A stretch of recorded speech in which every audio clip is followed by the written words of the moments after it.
Hare Krishna. So welcome again, everyone. I see some new devotees have just joined us. Welcome to today's chat session.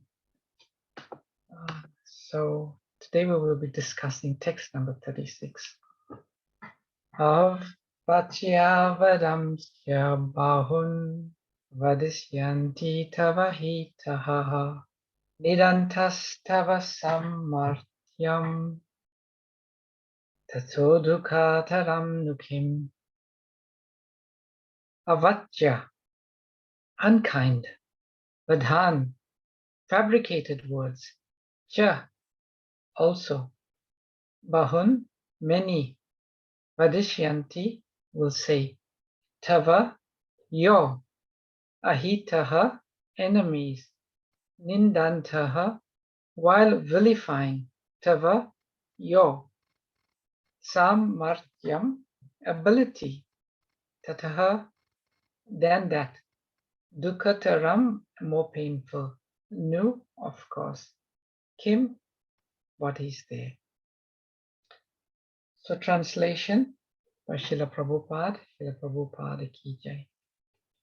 Your enemies will describe you in many unkind words and scorn your ability. What could be more painful for you?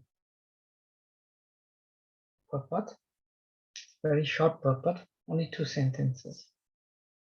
Lord Krishna was astonished in the beginning at Arjuna's uncalled for plea for compassion. And he described his compassion as befitting the non-Aryans.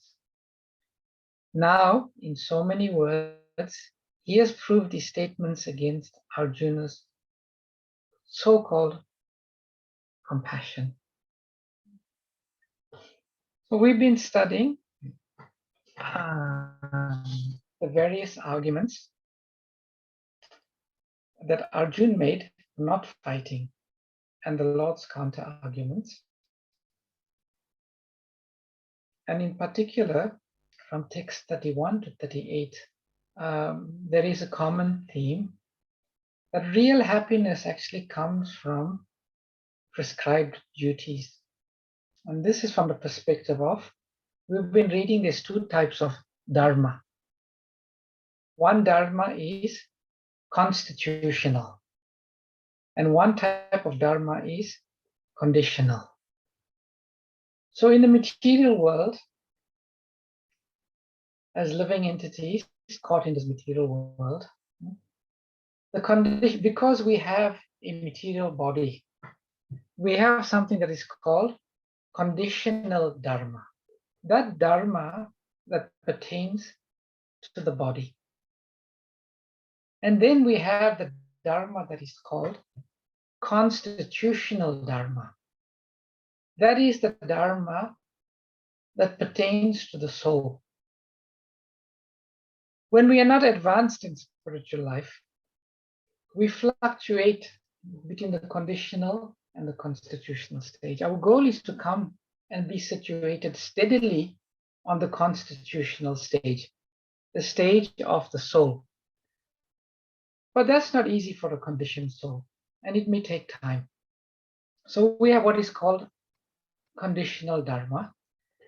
And the conditional dharma is we perform our activities according to our psycho-physical nature, which is largely determined by our karma and the modes of nature that we've acquired. So in these verses, Krishna is defeating Arjuna's argument that he made from the platform of conditional dharma. Prescribed duties actually means for the soul, there's no prescribed duty. The soul is completely spiritual. But when the soul becomes covered by matter and by the modes of material nature, that's when we have what is called prescribed duties. And while we're operating on the plane where we are still functioning under the material modes of nature, there is something called prescribed duties. So Arjuna had made an argument on the basis of prescribed duties, and he made it on the basis of compassion, and the Lord is now defeating it. And the last few verses we've been reading, the Lord has been speaking a lot about sin and infamy, dishonor, and ridicule. Because from the perspective of a Kshatriya and the prescribed duties of a Kshatriya, it is completely against the nature of a Kshatriya to walk away from the battle. Now, in this verse, the Lord is speaking to Arjuna from a slightly different angle. The Lord has now invoked more compassion in this verse. And the Lord is saying, your enemies will describe you in many unkind words, Arjuna. And they will scorn you and your ability. And what can be more painful for you? Srila Prabhupada wrote one nice letter to a disciple on 19th December 1972. And I always save this and I keep it because it's a very nice quotation from Srila Prabhupada. Prabhupada writes, Krishna does not like to see a sincere devotee suffer or become frustrated or depressed. He will not stand idly by in any such case. So do not fear on that account. Krishna has got some plan for you. Always think in that way. And very soon he will provide everything to your heart's desire. The Lord, one of his qualities is Bhakta Vatsal. His devotees are very dear to him. And as Srila Prabhupada writes here, Krishna cannot stand to see his devotee suffer, become frustrated, or become depressed. And Krishna knew, even if Arjuna walked away from the battlefield on the basis of compassion, he would still become very miserable and he would suffer greatly because he will be scorned. He will be scorned, and as we read previously, for a Kshatriya, dishonor is worse than death. Dishonor is worse than death.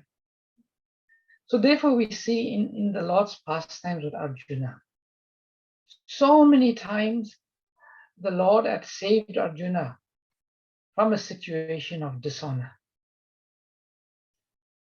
When Abhimanyu was killed, Arjuna was very upset. And he knew that Jayadratha was one of the key persons involved in Abhimanyu's death. And in his rage, he made a promise that if he does not kill Jayadratha before the sun sets of that day, he will take his own life. And we know when the Kauravas heard that promise, they were jubilant. They made a big phalanx to protect Jayadratha. And Arjuna, time was going and going and going. And the sun was about to set. And he was nowhere near Jayadratha. And then Krishna, seeing Arjuna's predicament, knowing how it would be, what a situation of embarrassment, he blocked the sun. Everyone became jubilant. They dropped their guard, and then Krishna moved the sun, and Jayadratha was killed. Similar situation when Ashvatthama killed the 5 sons of the Pandavas. Arjuna made a vow he would kill him or will take his own life. And Ashvatthama was running away, and Krishna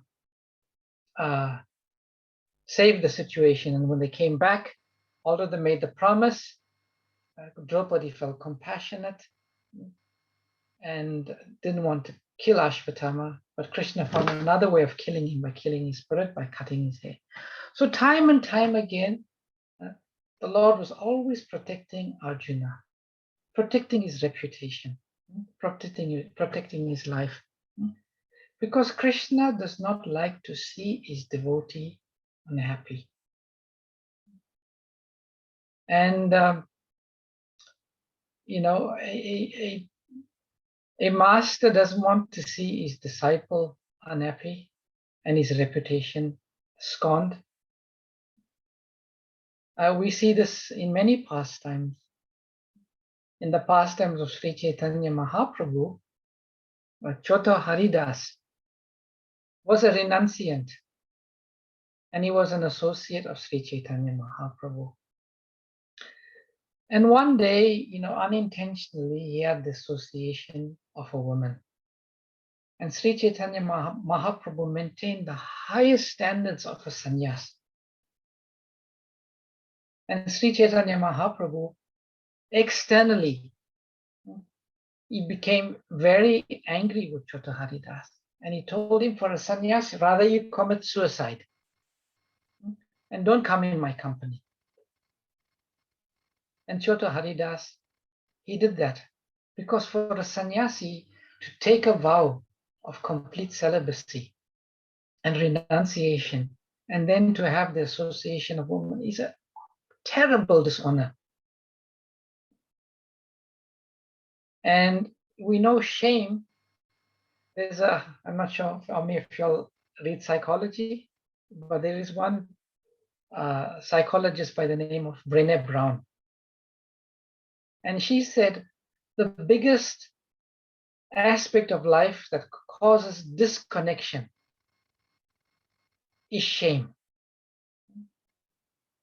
Just like if we're feeling some shame in our heart for some reason, due to some people, some group, or some person, because that shame is there, we will not go near that person. We will not be ourselves, because shame causes disconnection. Shame causes disconnection. So, and from that disconnection from other living entities comes great unhappiness. So the Lord was appealing to Arjuna, don't do this. Don't do this, because you think compassion will bring you unhappiness. No. This shame will be more painful for you. This ridicule will be more painful for you. And Sri Chaitanya Mahaprabhu, among his sannyas disciples, he also maintained the same approach and principle. Srila Prabhupada also had one very, very nice disciple. His name was Vishnujan Swami. And he was very expert at leading kirtan. And some of you all may have some of his lectures. Not lectures, his tapes, kirtan tapes. And Prabhupada used to say he used to sing like a Gandharva. And Vishnujan Swami, he was with Srila Prabhupada in India. And then one day he just disappeared. And from that day on, nobody ever saw Vishnujan Swami again. And Prabhupada, he loved Vishnujan. He loved Vishnujan very much. Vishnujan was one of his early disciples. And he was inquiring, where is Vishnujan? Where is Vishnujan Swami? And then one disciple said, the last he saw Vishnujan was in the Ganges on a boat. And he had some rocks. And in most probability, he drowned himself. Because maybe he had some thought of a woman. And he's a sannyas. So the Vedic codes, the Vedic principles are very strict. When Prabhupada heard this, he said he should not have done it. It was no need to do that. In Kali Yuga, sannyas is forbidden, but I gave sannyas for preaching purposes. There was no need for Vishnujan to do that. But the point in the principle being made here is that from from the perspective of conditional dharma, one will not be happy if one works against our dharma. Until we become freed from the modes of nature, we have to act according to our dharma. So this is a very important instruction that we received.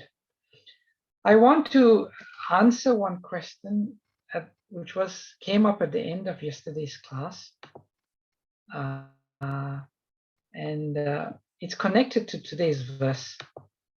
And the question was posed by Surabhi Mataji. And she wrote yesterday, Hare Krishna Pranam. In the purport it is said, in the high estimation of Duryodhan, Karna, Arjun's persona would go to hell. But is it important to consider opinion of enemies or the evil?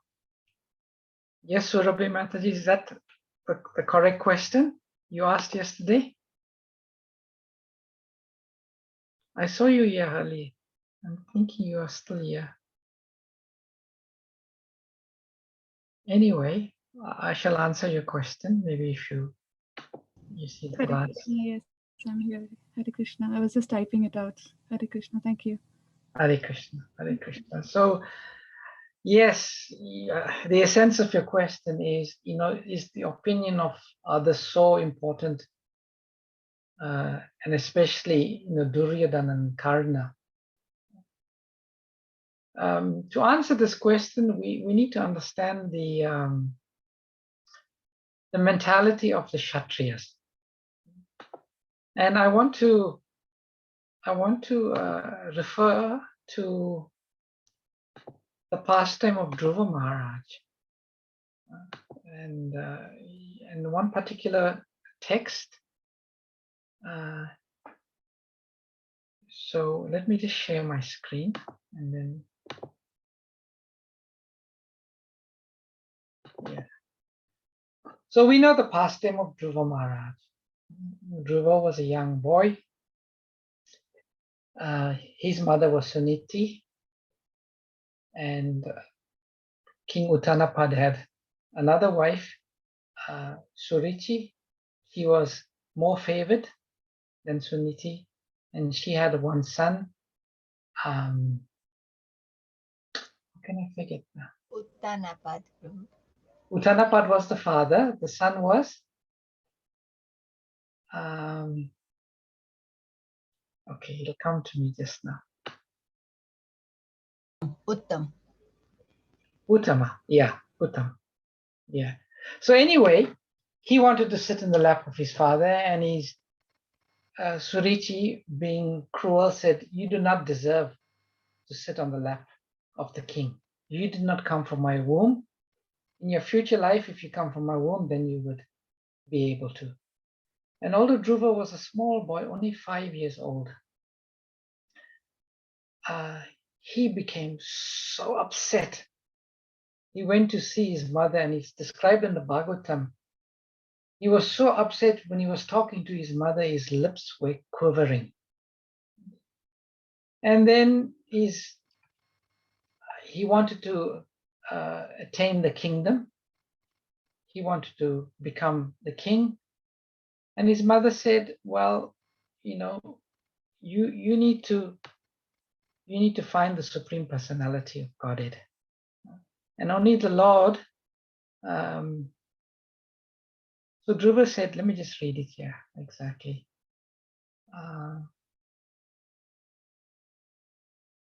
And he said, the incident was unbearable to Suniti's patience. She began to burn as if in a forest fire. She became just like a burnt leaf and so lamented. As she remembered the words of a co-wife, a bright lotus-like face filled with tears, and thus she spoke.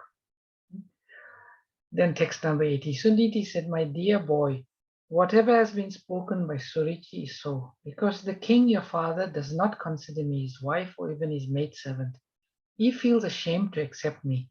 Therefore, it is a fact that you have taken birth from a womb of an unfortunate woman, And by being fed by a bare breast, you have grown up.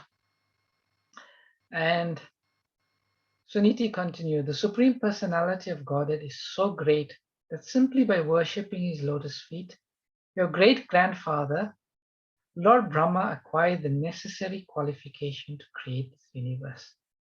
Although he is unborn and is the chief of all living creatures, he is situated in that exalted post because of the mercy of the Supreme Personality of Godhead, whom even great yogis worship by controlling the mind and regulating the life air. So Suniti advises Dhruva that if you want to attain a great post, to avenge your insult, you should take shelter of the Supreme Personality of Godhead, who is very kind to his devotees.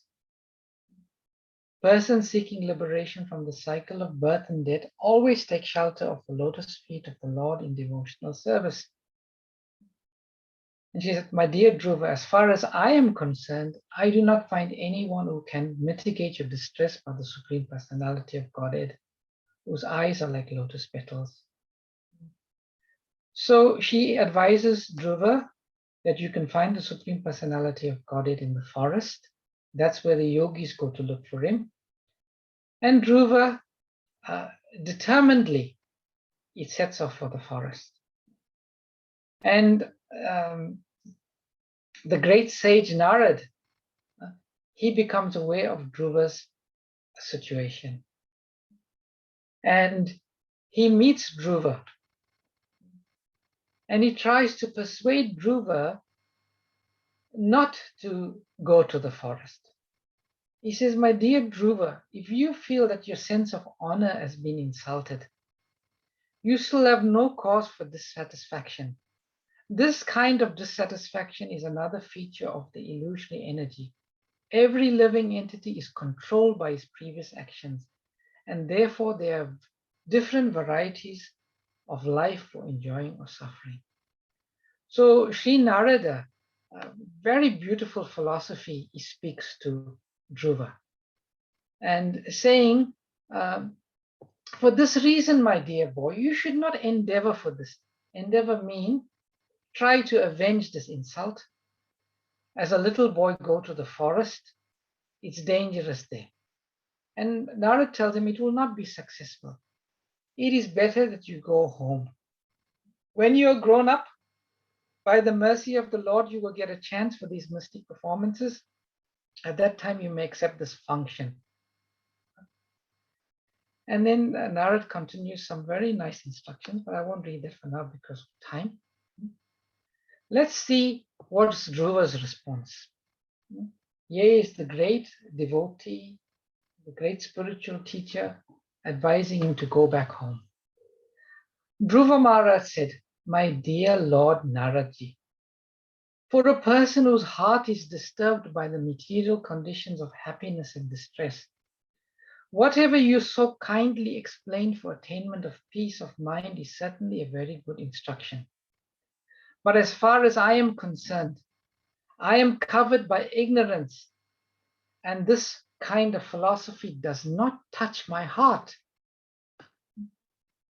My dear Lord, I am very impudent for not accepting your instructions, but this is not my fault. It is due to my having been born in a Kshatriya family. My stepmother Surichi has pierced my heart with her harsh words. Therefore, your valuable instruction does not stand in my heart. And Srila Prabhupada explains very nicely in the purport. Dhruva is saying, I am a Kshatriya. Such words, when they enter my heart, they are intolerable. I cannot live. And Prabhupada writes in the purport, it is said that the heart or mind is just like an earthen pot. Once broken, it cannot be repaired by any means. Dhruva Maharaj gave this example to Narad Muni. He said that his heart, having been pierced by the arrows of his stepmother's harsh words, felt so broken that nothing seemed valuable but his desire to counteract the insult.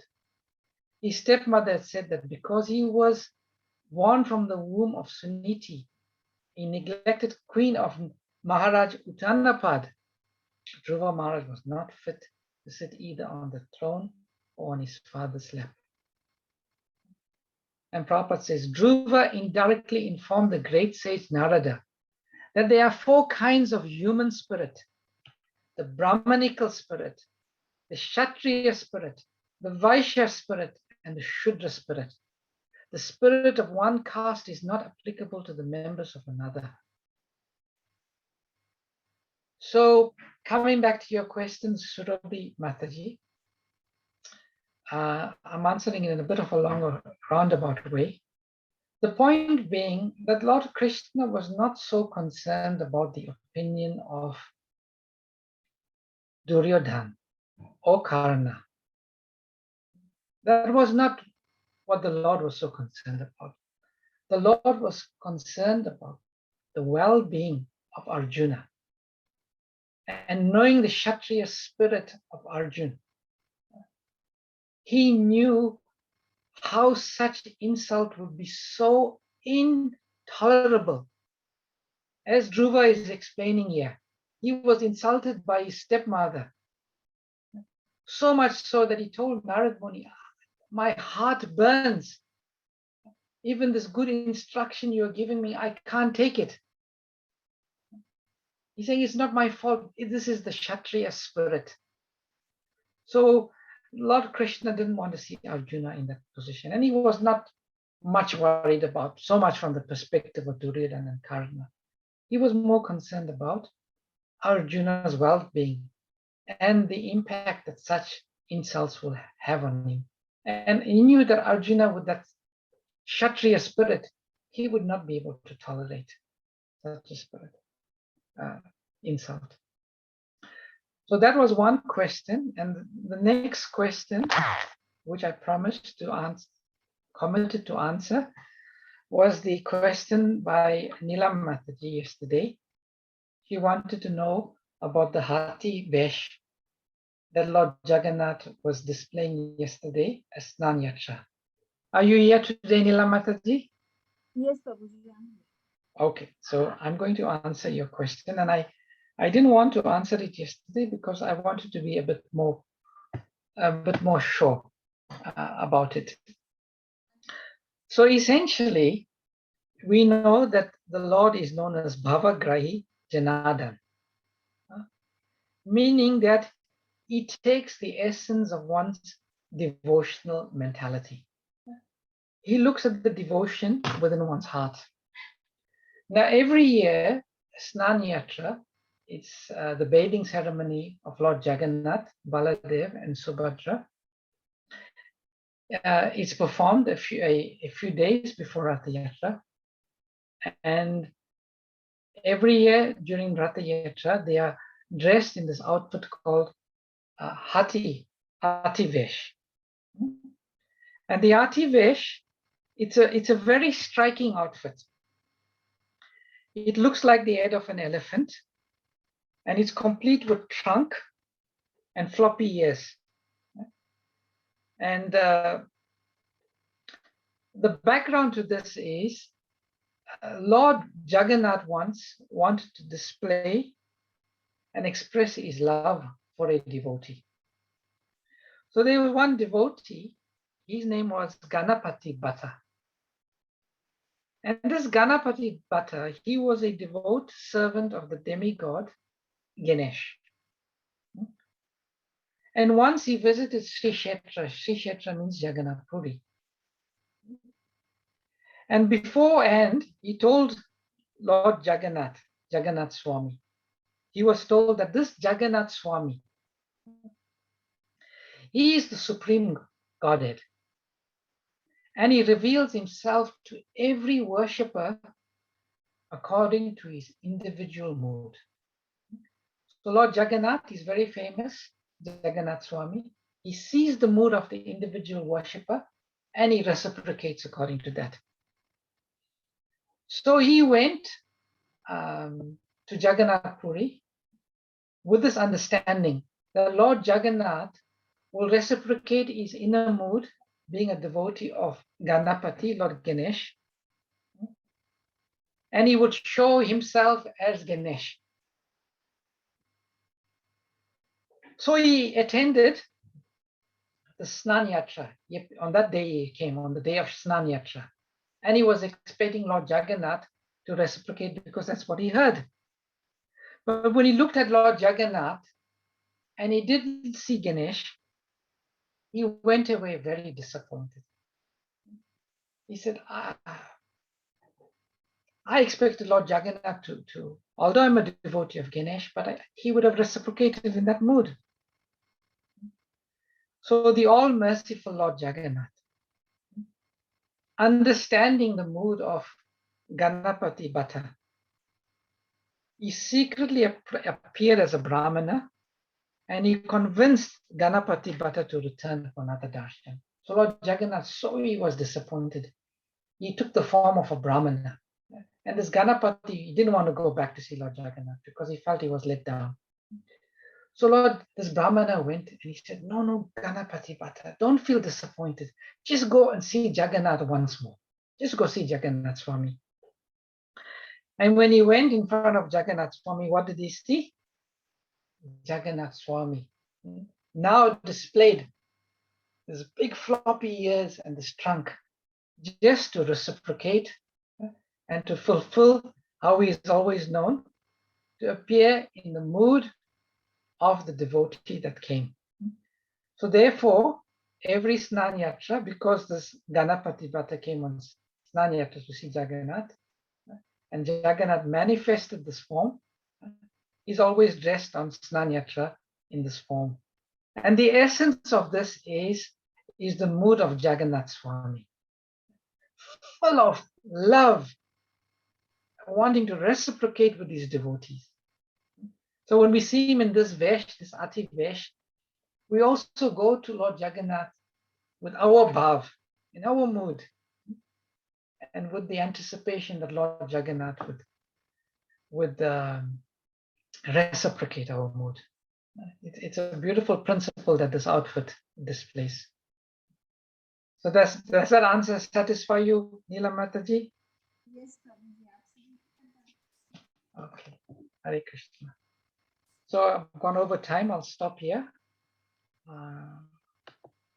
Is there any questions?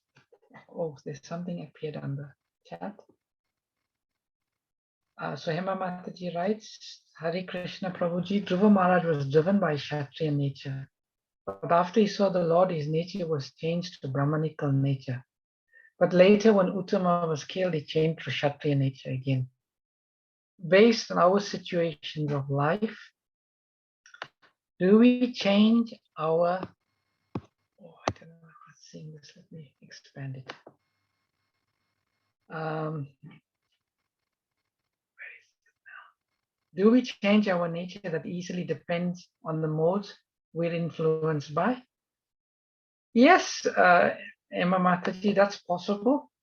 Prabhupada said, while we're in the material ocean, we are like on a boat, and the boat will be tossed. Sometimes we can be influenced, but you can see when Swayam Bhava Manu came and spoke to Dhruva, immediately he recognized his position. So sometimes it may be, yes, we get swayed, but a true devotee will always come back and see himself not according to his conditional dharma, but his constitutional dharma. And that is to act for the pleasure of the Lord or the acharyas. So he saw Swayam Bhava as a representative of the Lord, and he came to his real senses. So yes, Emma Mataji, we may sometimes slip to a lower mode. To come out of the material modes of nature will take some time. And while we're in the process of coming out, there are occasions that we maybe slip. But a sincere devotee will always overcome the modes of nature by the mercy of the Lord and by his own practice. And that stage will be more a temporary stage and not a permanent stage. I hope that answers your question.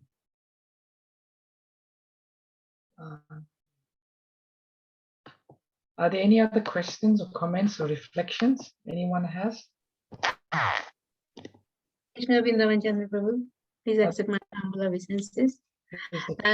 Just about you mentioning about Lord Jagannath had appeared himself with the Ganesh, which is Hathibesh.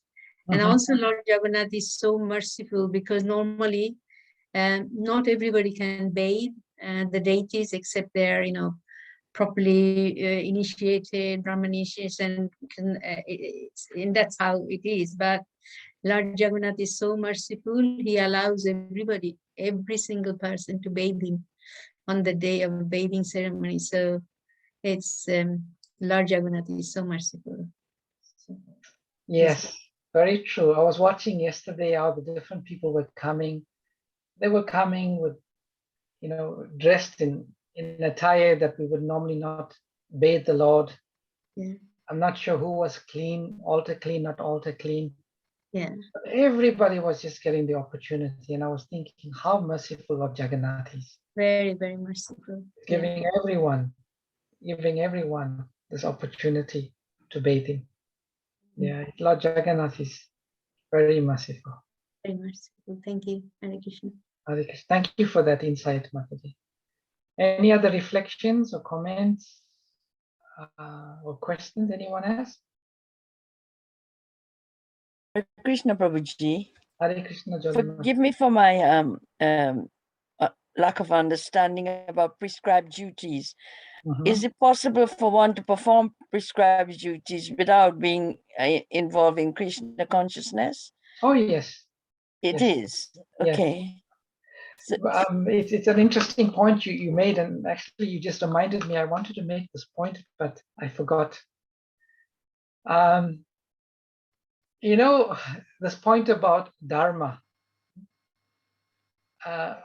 Once, Prabhupada went to one house, to a house for householder, and this householder seemed to be performing the duties of a householder so perfectly.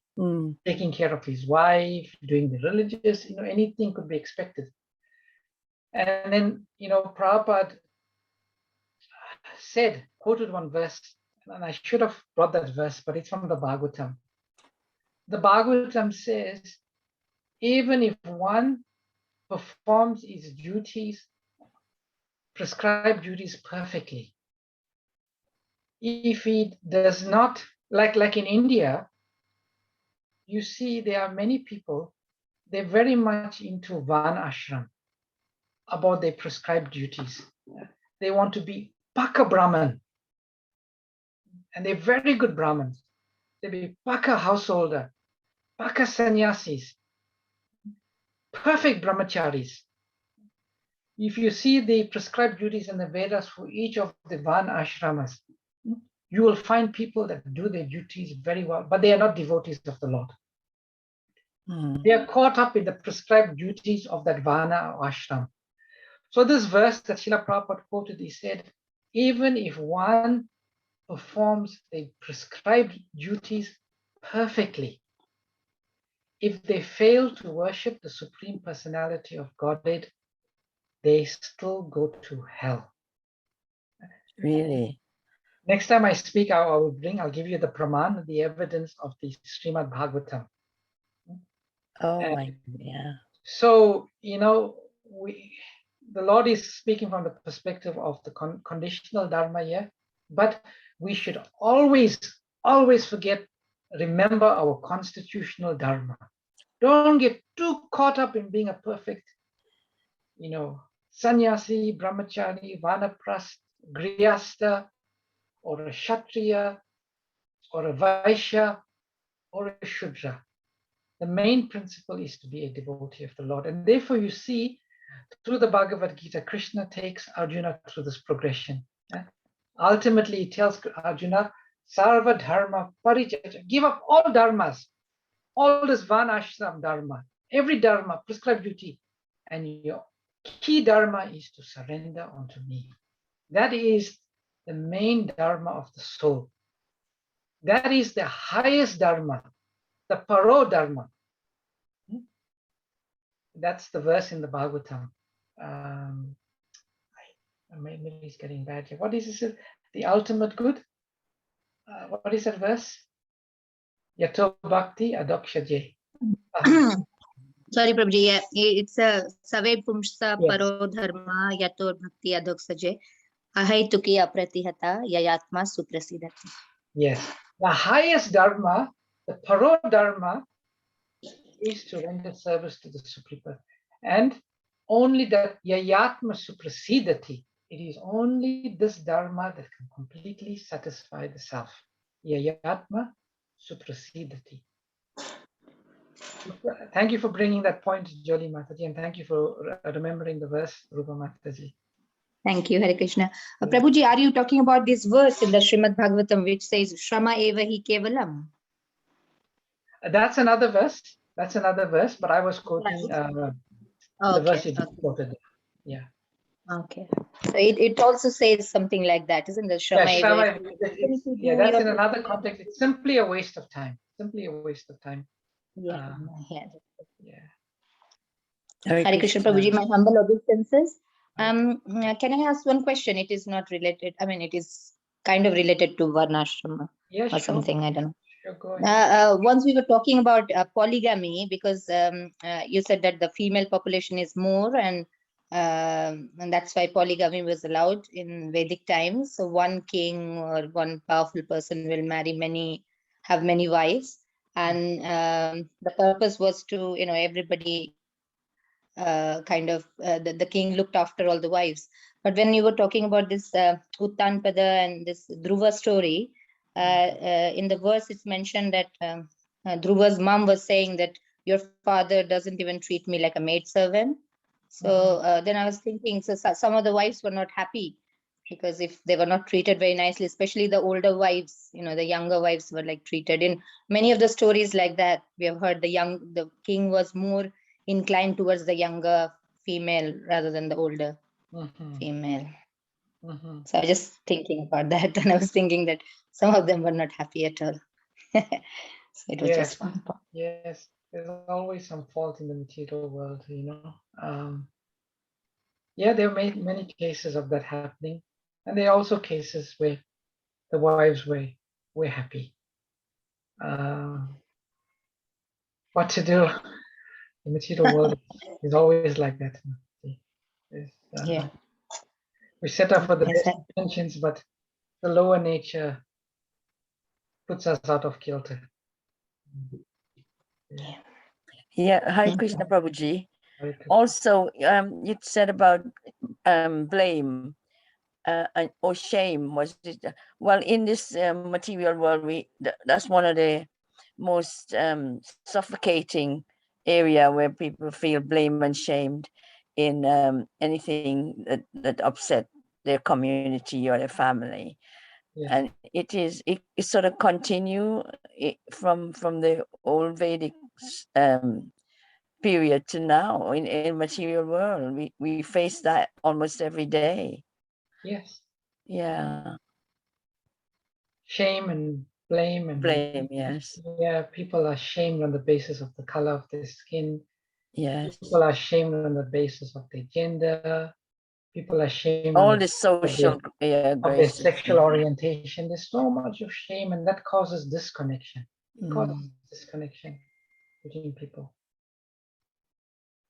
Yeah. Hare Krishna. Hare Krishna. Any other questions or comments, corrections? All right, we've gone over time now, and I don't like to take more than your time. So thank you very much, dear devotees, for your participation and your nice questions. You shall see you all again next week, Monday. I will conclude by offering our Vaishnava pranams to everyone. Let us offer our respectful obeisances to all the Vaishnava devotees of the Lord. who are just like desire trees, or they are full of compassion for all the conditioned souls. Vanchakalpatarubhyascha kripasindubhyevacha patitanam Pavanebhyo Vaishnavebhyo Namo Namah. Anantakoti Vaishnavendra ki jai, Jai. Srila Prabhupada ki jai, Jai. Gaur Bhakta Hare ki Krishna. jai. Thank you, Prabhuji. Hari Hari Bol. Thank you, Prabhuji.